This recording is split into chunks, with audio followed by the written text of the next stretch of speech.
Salut à tous et bienvenue sur ma chaîne YouTube. Aujourd'hui, nous allons analyser l'arbitrage de Bastien Deschépy lors du match entre Nantes et l'Olympique de Marseille, match qui a eu lieu donc le 3 novembre 2024. Nous allons passer en revue différents aspects de son arbitrage en utilisant une grille des notations pour évaluer ses performances. C'est parti! Commençons par les décisions techniques. Deschépy a pris des décisions généralement bonnes dans cette catégorie. Cependant, certaines actions auraient pu être mieux jugées, notamment quelques fautes qui pouvaient mériter carton jaune, notamment celle d'Adrien Rabiot sur Nicolas Koza à la 4e minute, celle de Nicolas Koza sur Mason Greenwood à la 14e minute, ensuite celle d'Adrien Rabiot encore sur Tino Kadewere à la 26e minute, celle de Nicolas Palois sur Neil Mopé à la 35e minute, ce qui a provoqué une tension après. Celle de Pedro Chirivella sur Ismaël Koné à la 50e minute. Et surtout celle de Moustapha Mohamed sur Rulli donc à la 74e minute. Bien qu'il ait correctement sifflé ses fautes, le manque de carton jaune pour ces fautes a pu susciter donc certaines frustrations pour les joueurs sur le terrain. Concernant l'application des règles, Deschépy a adopté une approche parfois trop permissive, alors que la Ligue 1 insiste sur une application stricte des règles. Et surtout, certaines fautes auraient mérité peut-être des cartons jaunes. Mais son approche a surtout permis d'avoir un jeu fluide, ce qui manque parfois à la Ligue 1. Concernant la cohérence qui est cruciale pour un arbitre. Durant ce match, Deschépy a appliqué les mêmes standards, les mêmes règles pour les deux équipes, en laissant jouer, en ne sifflant pas systématiquement des fautes et en ne distribuant pas des cartons à tout va. Passons maintenant à la gestion des cartons. Deschépy a été trop conservateur dans l'utilisation des cartons jaunes. Il a finalement distribué que 2 cartons jaunes, le premier à la 93e minute pour Balerdi pour gain de temps, et le second à la 97e minute pour Palois, possiblement lié à son comportement ou à des mots échangés. Alors que dans d'autres situations, il pouvait et peut-être devait mettre des cartons jaunes. La communication. La communication est un aspect clé de l'arbitrage. Deschépy a montré une bonne autorité en dialoguant avec les joueurs, comme avec Moses Simon à la 9e minute, qui ne comprenait pas pourquoi une faute avait été sifflée contre lui.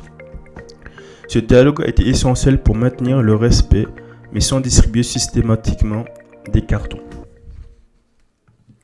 Concernant son autorité et son contrôle durant le match, Deschépy a réussi à maintenir son autorité et son contrôle tout au long du match. Son calme et sa capacité à gérer les tensions, par exemple avec Nicolas Palois à la 35e minute, ou à la 97e minute avec le même, montre qu'il sait faire face à des situations critiques sans recourir immédiatement à des sanctions.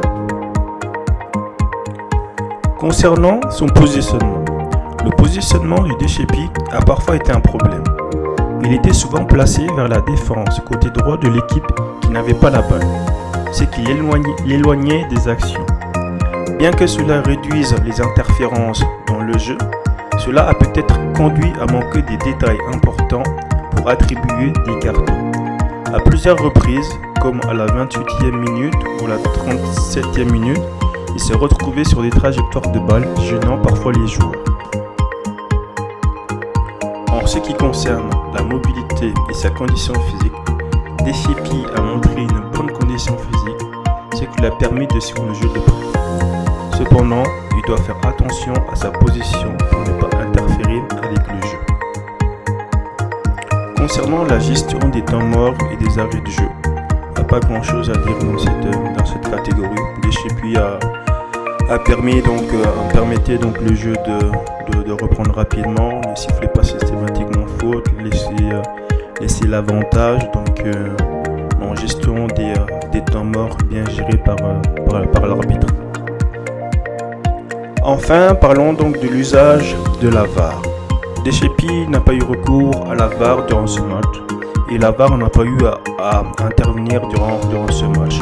Donc il n'y a pas eu de situation ambiguë pouvant faire usage de la VAR durant ce match. Pour conclure, l'arbitrage de Bastien Deschépi a été très très bon. Globalement, il a bien maîtrisé son match du début à la fin, ce qui a permis donc d'avoir un très très beau match.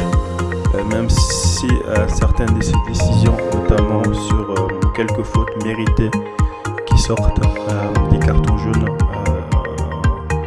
pour les personnes qui ont commis ces fautes-là. Mais c'était pas scandaleux. La preuve, les joueurs adverses n'ont pas protesté pour qu'ils sortent des cartons. Donc, il a fait un très bon match et donc je lui mettrai donc la note de 15 sur 20. Le 15 sur 20 qui reflète donc une très bonne performance de sa part durant ce match.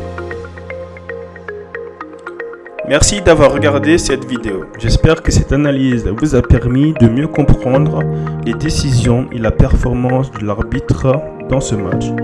N'hésitez pas à partager vos avis dans les commentaires et pensez à vous abonner pour suivre nos prochaines analyses. À très bientôt. Ciao ciao.